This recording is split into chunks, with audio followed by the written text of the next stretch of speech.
আশা করি ইনক্যাপসুলেশন জিনিসটা আপনারা ঠিকঠাকভাবে বুঝতে পারছেন এবং ওইটা লইয়া বিভিন্ন ধরনের কাহিনী আপনারা করতে পারবেন। কিন্তু সবচেয়ে ক্রুশাল যে কনসেপ্টটা অবজেক্ট ওরিয়েন্টেড প্রোগ্রামিং এর আমার কাছে মনে হয় সেটার নাম হচ্ছে ইনহেরিটেন্স। এবং এই জিনিসটা বোঝানোর জন্য আমি সিম্পলি গত পার্টের কার ক্লাসটাকেই এখান থেকে কপি করে নিব এবং কপি করে নতুন একটা ফাইলকে তৈরি করব রুট ফোল্ডারের ভেতরে এবং এই ফাইলের নাম দেব আমি 27_ আমি 17 লিখছি, ওয়াও 27_ ইনহেরিটেন্স। আমি জানি না আমি বানান ঠিক মতো লিখছি কিনা, শিওর আমি বানান ঠিকভাবে লিখি নাই। ইনহেরিটেন্সের এর বদলে ই হবে এবং .py দিয়ে নতুন ফাইলটা তৈরি করে নিব, পেস্ট করে দিব এবং আমরা এখন ইনহেরিটেন্স শেখা শুরু করতে পারি। এই ক্ষেত্রে আমাদের কার ক্লাসের ভেতরে আমরা দেখতে পাচ্ছিলাম যে 3টা অ্যাট্রিবিউট থাকবে যেগুলো আমাদের পাস করতে হবে এবং একটা ডিফল্ট অ্যাট্রিবিউট আমরা সেট করছিলাম যেটার নাম দিছিলাম ওডোমিটার। কিন্তু গাড়ি কি ভাই শুধুমাত্র এক ধরনের হয়? গাড়ি বিভিন্ন ধরনের হইতে পারে। একেবারে বেসিক ডিফারেন্স হচ্ছে একটাই, সেটা হচ্ছে ভাই ইলেকট্রিক কার এবং নর্মাল কারের ভেতরে। নর্মাল কার তেলে চলে, ইলেকট্রিক কার ব্যাটারিতে চলে। সো এই ক্ষেত্রে যদি আমার ইলেকট্রিক কারকে রিপ্রেজেন্ট করার মতো কোনো একটা ক্লাসকে তৈরি করতে হয় তাহলে আমার পুনরায় ধরতে গেলে আমার কার ক্লাসের পুরোটাকেই রিক্রিয়েট করতে হবে। এখানে জাস্ট নামটা পাল্টায় দিতে হবে ইলেকট্রিক কারে। সো এই ক্ষেত্রে আমি এখানে নতুন আর একটা ক্লাসকে তৈরি করব যেটার নাম দিব আমি ইলেকট্রিক কার। অলমোস্ট সকল কিছুই 1-to-1 কপির মতোই হবে। ইলেকট্রিক কারেরও একটা ব্র্যান্ড থাকে, ইলেকট্রিক কারেরও মডেল থাকে, কত সালে বের হয়েছে সেটা থাকে, ইলেকট্রিক কারেরও একটা ওডোমিটার থাকবে। অন্য সকল ধরনের স্পেসিফিকেশন ধরতে গেলে নর্মাল কারের মতোই, শুধুমাত্র একটা স্পেসিফিকেশন এক্সট্রা, সেটা হচ্ছে ভাই ব্যাটারি। সো ব্যাটারির স্পেসিফিকেশনটাকে আমরা এখানে self.battery নামে অ্যাড করে দিতে পারি, যেটাকে আমরা প্যারামিটার আকারে নিয়ে আসতে পারি, তাই না? কিন্তু জাস্ট এই সিম্পল জিনিসটাকে অ্যাড করার জন্য এতগুলা কাজ করা কি সঠিক হবে ভাই? এটা বিশাল লেভেলের হ্যাসেলে পরিণত হয়ে যাবে না? এবং এই জিনিসটাই ইনহেরিটেন্স সলভ করে। ইনহেরিটেন্স মিনিং যা, এটার কাজও এক্স্যাক্টলি সেম টু সেম তাই। ইনহেরিটেন্সের মেইন অর্থ হচ্ছে ইনহেরিট করা, কোনো কিছু থেকে কোনো কিছুকে নিয়ে আসা, উত্তরাধিকার সূত্রে পাওয়া। যেমন আপনি আপনার বাবার জমি জমা উত্তরাধিকার সূত্রে পাবেন এবং সেই জমি জমাতে আপনি নিজের কিছু জিনিসপাতি অ্যাড করতে পারেন, কিন্তু ওই জমি জমার বেশিরভাগ জিনিসই কিন্তু আগের মতোই থাকবে। সো যখন আপনি এমন সিচুয়েশনে পড়বেন যে আপনার একই ধরনের জিনিস নতুন করে তৈরি করতে হইতেছে, রিপ্রেজেন্ট করার মতো একটা ক্লাসকে তৈরি করতে হইতেছে, তখন আপনি এই ইনহেরিটেন্সকে ব্যবহার করতে পারেন যেন পূর্ববর্তীতে তৈরি করা কোনো একটা ক্লাসের জিনিসপাতিকে আপনি ডাইরেক্টলি নতুন ক্লাসে নিয়ে আসতে পারেন। তো এটার জন্য আপনাকে কি করতে হবে? জাস্ট ক্লাস নেম ডিক্লারেশনের সময় একটা ব্রেকেট দিতে হবে এবং বলতে হবে যে এটা কোন ক্লাসকে ইনহেরিট করবে। ব্র্যাকেটের ভেতরে আমি বলে দিলাম যে এটা কার ক্লাসকে ইনহেরিট করবে এবং আমি সিম্পলি এখান থেকে সকল জিনিসপাতিগুলো রিমুভ করে দিতে পারি। আমি জাস্ট ইনিট মেথডটাকে এখানে রাখবো, কারণ আছে সেটা এক্সপ্লেন করতেছি। কারণটা হচ্ছে এই যে ইলেকট্রিক কার যেহেতু কার ক্লাসকে ইনহেরিট করতেছে, কার ক্লাসের ভেতরে আমরা যখন কোনো ধরনের কাজ করতে চাইবো তখন ইনিট মেথডের মাধ্যমে আমাদের ব্র্যান্ড, মডেল এবং ইয়ারকে কনস্ট্রাক্টরে আর্গুমেন্ট আকারে পাঠাইতে হবে মাস্ট, না হলে ওইটা ঠিকঠাকভাবে কাজ করবে না। সো অবশ্যই আমাদের একটা ইনিট মেথড লাগবে যেখানে আমরা ব্র্যান্ড, মডেল এবং ইয়ারটাকে নিয়ে আসবো এবং নিয়ে আসার পর আমাদেরকে বলে দিতে হবে যে এই ভ্যালুগুলো কার ক্লাসে কিভাবে যাবে। সো সেটার জন্য আমাদেরকে জাস্ট পরবর্তী লাইনে টাইপ করতে হবে super bracket dot underscore init ফাংশনটাকে কল করব এবং সুপার ক্লাসটা এখানে ডাইরেক্টলি রেফার করবে আমরা যেই ক্লাসটাকে ইনহেরিট করতেছি সেই ক্লাসটাকে। তার মানে আমি সুপার ক্লাস যখন এখানে কল করতেছি আমি অ্যাকচুয়ালি কার ক্লাসটাকেই কল করতেছি এবং সেটার ভেতর থেকে ইনিট মেথডটাকে আমি ডিক্লেয়ার করতেছি এবং এখন আমি ডাইরেক্টলি ব্র্যান্ড, মডেল আর ইয়ারটাকে এখানে আর্গুমেন্ট আকারে পাস করে দিতে পারি। So brand is equals to হবে brand, model is equals to হবে মডেল এবং ইয়ার ইজ ইকুয়ালস টু হবে ইয়ার, এবং এতে করে আমার ইলেকট্রিক কার ক্লাসের ভেতরে আমার কার ক্লাসের একটা কমপ্লিট কপি তৈরি হয়ে গেল। অ্যান্ড আপনি এখন ভাবতে পারেন, ভাই এটা আমি তাহলে কেমনে ব্যবহার করব? সিম্পলি আপনি কার ক্লাসকে যেভাবে ইনস্ট্যান্সিয়েট করতেন ঠিক সেভাবেই ইলেকট্রিক কার ক্লাসকেও ইনস্ট্যান্সিয়েট করবেন। যেমন আমি টেসলা নামক একটা ভ্যারিয়েবলকে নিয়ে নিলাম, যেখানে আমি দিয়ে দিব ইলেকট্রিক কার ক্লাসের ইনস্ট্যান্সিয়েশনটাকে, এবং ব্র্যাকেট দিয়ে আমি ব্র্যান্ড, মডেল এবং ইয়ারটাকে দিয়ে দিতে পারি। লেটস সে ব্র্যান্ড হবে টেসলা, মডেল হবে এক্স ভ্যারিয়েন্টের এবং ইয়ার হবে 2017। অ্যান্ড আমি এখন আমার এই টেসলা ইনস্ট্যান্সের পর জাস্ট যদি একটা ডট দেই তাহলে দেখতে পারবো যে এখানে কিছু কিছু জিনিস আমাদের কার ক্লাস থেকে রেফারেন্সে দেওয়া হইতেছে। সো আমি এখানে গেট ওডোমিটার মেথডটাকে কল করতে পারি। যদিও আমি ইলেকট্রিক কার ক্লাসের ভেতরে কোনো দিনই গেট ওডোমিটার মেথডটাকে অ্যাপ্লাই করি নাই, তারপরেও যেহেতু ইলেকট্রিক কার ক্লাসটা আমাদের কার ক্লাসের সকল জিনিসকে ইনহেরিট করতেছে এবং উপরে এগুলো কই থেকে চলে আসলো, যেহেতু এগুলোকে ইনহেরিট করতেছে সেহেতু অটোমেটিক্যালি আমাদের ইলেকট্রিক কার ক্লাসের ভেতরে সকল মেথড এবং অ্যাট্রিবিউট অলরেডি আছে, দেখা না গেলেও ভাই আছে, জন সিনার মতো। You can see me but I am there. Okay, so এখন যদি আমি আমার এই নতুন ফাইলটাকে রান করে দেই, পাইথন স্পেস 27, আমি বারবার 17 লিখতেছি, inheritance.py, তাহলে আমি কোনো কিছুকেই দেখতে পারবো না, কারণ আমার কোনো কিছুই প্রিন্ট হয় নাই। আমার এটাকে প্রিন্ট মেথডের ভেতরে ঢোকা দেওয়া উচিত ছিল। সো প্রিন্ট মেথডের ভেতরে আমি টেসলা ডট গেট অডোমিটারকে কল করব, অ্যান্ড রান করলে আমি দেখতে পারবো যে 0 প্রিন্ট হয়ে গেছে। সো অটোমেটিক্যালি আমার কার ক্লাসের সকল জিনিস ইলেকট্রিক কার ক্লাসের ভেতরে ঢুকে পড়লো। এবং এখন আপনি জিজ্ঞাসা করতে পারেন যে ভাই তাইলে লাভটা কি হইলো? আমি তো ধরতে গেলে ওইটা দিয়েই কাজ করতে পারতাম, এটা তো জাস্ট কপি হয়ে গেল। আপনি জাস্ট এখানে কপি করতেছেন না ভাই, আপনি এখানে আরো এক্সট্রা জিনিসপাতি অ্যাড করতে পারেন। আপনি নর্মাল ক্লাসে অ্যাট্রিবিউট ডিক্লেয়ার করার মতোই এখানে সেলফ ডট ব্যাটারি নামক একটা অ্যাট্রিবিউটকে ডিক্লেয়ার করে দিতে পারেন, যেখানে আমি 90 লিখে দিব, এবং আমি নিচে একটা মেথডকে তৈরি করব যেটা ব্যাটারি লাইফকে ফেরত দিবে। সো এই ক্ষেত্রে আমি গেট ব্যাটারি নামক একটা মেথডকে তৈরি করে নেব, যেটার ভেতরে আমি সেলফকে পাস করে দিতে পারি এবং এটা রিটার্ন করবে সেলফ ডট ব্যাটারিকে। এবং এখন আপনার কাছে একই সাথে কার ক্লাসের সকল মেথড এবং অ্যাট্রিবিউট আছে, সাথে সাথে আপনি নিজস্ব মেথড এবং অ্যাট্রিবিউটসকেও আপনার এই ক্লাসের ভেতরে অ্যাড করতে পারেন, এবং এই প্রসেসটাকে বলা হয় এক্সটেন্ড করা। ইনহেরিটেন্স হচ্ছে কোনো একটা ক্লাসের কপিকে ডাইরেক্টলি অন্য আরেকটা ক্লাসের ভেতরে নিয়ে আসা। এই ক্ষেত্রে আপনি যেই ক্লাসটাকে ইনহেরিট করবেন সেটাকে বলা হবে প্যারেন্ট ক্লাস, অথবা পাইথনের ভাষায় এটাকে বলা হবে একটা সুপার ক্লাস, এবং আপনি যেই ক্লাসে ইনহেরিট করবেন সেটাকে বলা হবে একটা চাইল্ড ক্লাস।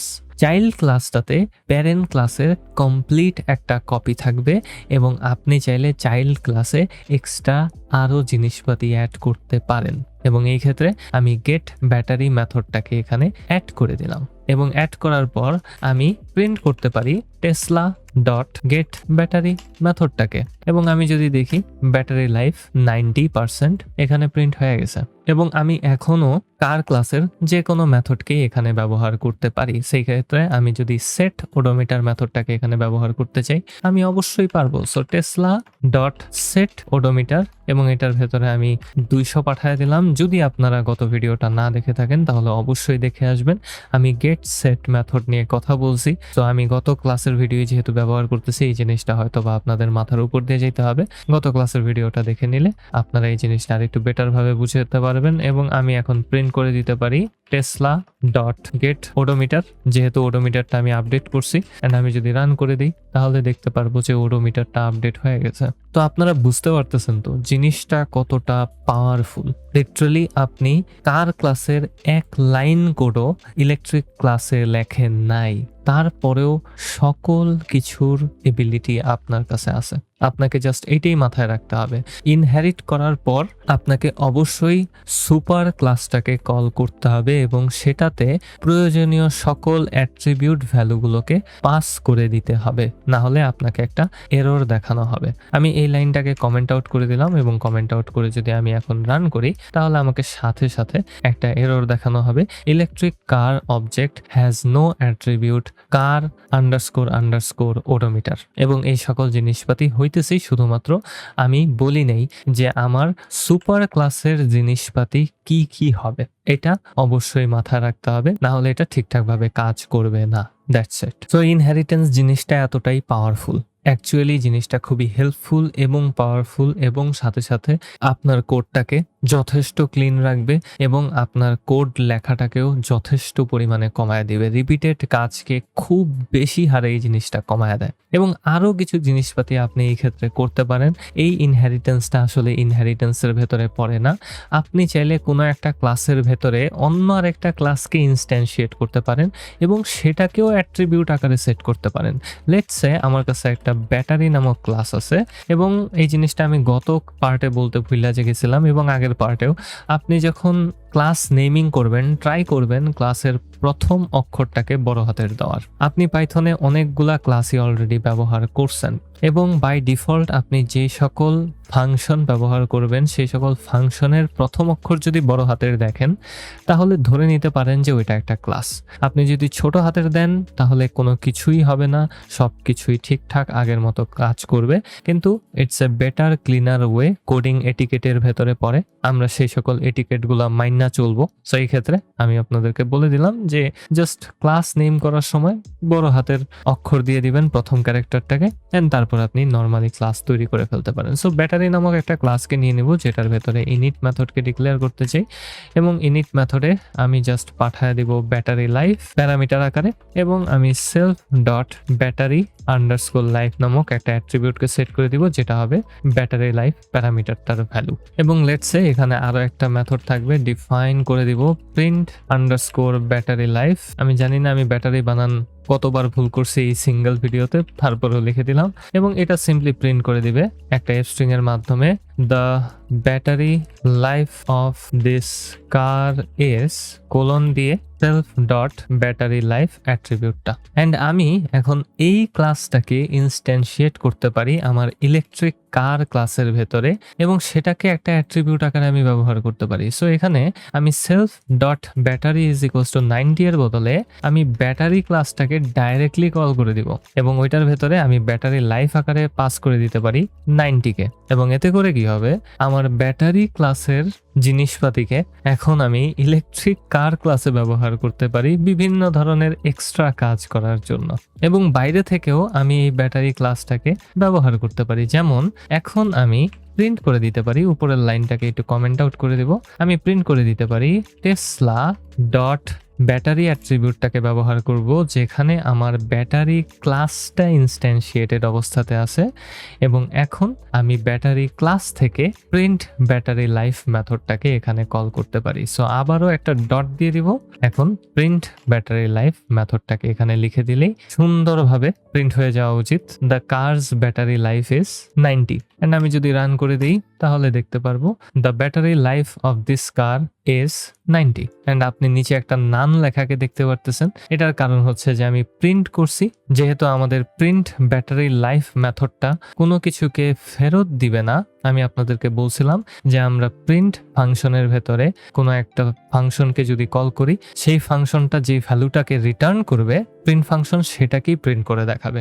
যেহেতু প্রিন্ট ব্যাটারি লাইফ মেথডটা কোনো কিছুকেই ফেরত দিবে না, সেহেতু নান প্রিন্ট হইতে দেখতে পারতেছি আমরা। তো এই ক্ষেত্রে আমি এটাকে এখান থেকে সরাই দিতে পারি, এন্ড আমি যদি এখন রান করি তাহলে নান লেখাটা চলে যাবে, এবং উপরে আমি ব্যাটারি ক্লাসের মেমোরি অ্যাড্রেসটাকে দেখতে পারতেছি, কারণ উপরে কোথাও আমি গেট ব্যাটারি মেথডটাকে কল করছিলাম। আমি এটাকে কমেন্ট আউট করে দিব, এটার কারণেই হইতেছিল, যেহেতু গেট ব্যাটারি মেথডটা ডাইরেক্টলি রিটার্ন করবে সেলফ ডট ব্যাটারিকে। ব্যাটারি যেহেতু একটা ক্লাস ইনস্ট্যান্স, সেহেতু এটার মেমোরি অ্যাড্রেসটাকে ডাইরেক্টলি দিয়ে দেওয়া হবে, আমরা সেটা চাই না। তো এই ক্ষেত্রে গেট ব্যাটারি মেথডটাকেও আমি এখান থেকে কমেন্ট আউট করে দিলাম। এতে করে আমার মনে হয় সকল ধরনের ইস্যু ফিক্স হয়ে যাওয়া উচিত, এবং হ্যাঁ, সকল ধরনের ইস্যু এখন ফিক্স হয়ে গেছে। এবং এটাই হচ্ছে অবজেক্ট ওরিয়েন্টেড প্রোগ্রামিং এর মজা। এবং দেখতে পারতেছেন যে অল অফ এ সাডেন এই কোডটা অ্যাজ এ বিগিনার আপনাদেরকে যদি আমি ডাইরেক্টলি দেখাই তাহলে আপনারা হয়তো বা কিছুই বুঝবেন না যে এখানে কি হইতেছে,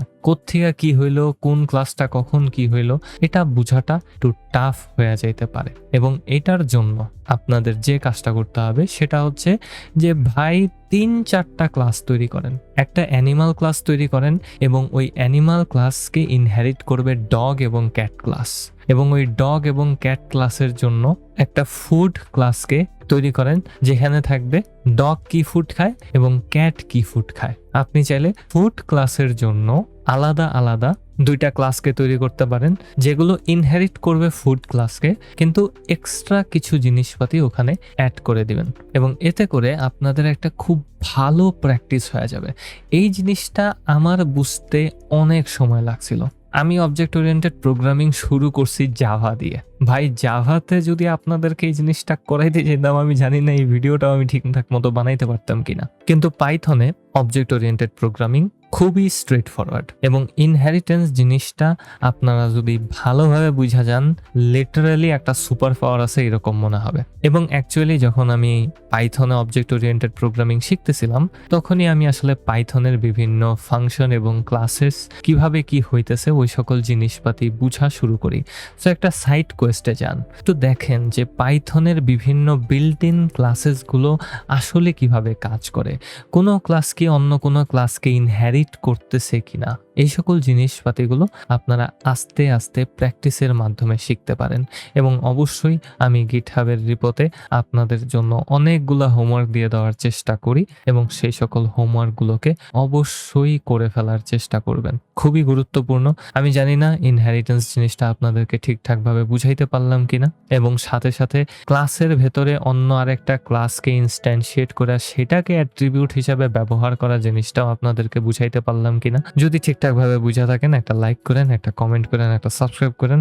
আর যদি না বুঝা থাকেন তাহলে আমার একটা ডিসকর্ড সার্ভার আছে, আপনারা সেখানে জয়েন হইতে পারেন। ডাইরেক্টলি আমারে গুতাইতে পারেন ভাই হইলোটা কি, কেল্লিগা এটা হইলো বুঝাই হেলাম না, হ্যাঁ এখানে এটা ছিল, এটাও এখানে গেল কেমনে, এরপরে আবার এই জায়গায় এই ক্লাস তৈরি করলাম, ওইটা ওই জায়গায় কল করার পরে এটা আইলো কই থেকে, এই সকল কোয়েশ্চেন আপনাদের মাথায় অবশ্যই আসবে আমি জানি। সো ডিসকর্ড সার্ভারে আপনারা জয়েন করতে পারেন। হ্যাঁ অবশ্যই সাবস্ক্রাইব করতে ভুলবেন না, কারণ সাবস্ক্রাইব করলে আমার ভালো লাগে, আমার মনে শান্তি লাগে। পরবর্তী ভিডিওতে আবারও কথা হবে।